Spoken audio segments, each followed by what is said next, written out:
Travel history ni na Maine Mendoza at Arjo Atayde mula nang maupo si Arjo bilang kongresista. November 2022 nag-Europe trip sila sa tatlong lungsod sa Paris, Madrid at Amsterdam bilang selebrasyon ng kaarawan ni Arjo. Ilan sa mga binisita nila ang Eiffel Tower, mga museo at theme parks at iconic spots tulad ng Heineken Brewery at nag-fine dining sa Andy Paul. December 2022, ibinahagi ni Maine ang travel photo nila ni Arjo sa Tokyo. February 2023, ipinagdiwang nila Maine at Arjo ang Valentine's Day sa Hong Kong Disneyland at binahagi ang roller coaster ride nila sa Hyperspace Mountain. April 2023 na magbakasyon sila sa US kabilang ang Las Vegas concert ng Maroon 5.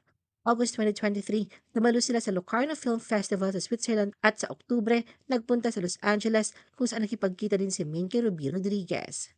Pagsapit ng 2024, halos buong taon silang bumiyahe kabilang ang Singapore, Japan, Amanpulo, Thailand, Greece, Italy, Switzerland, Netherlands, Korea at Belgium, kabilang ang isang skydiving experience.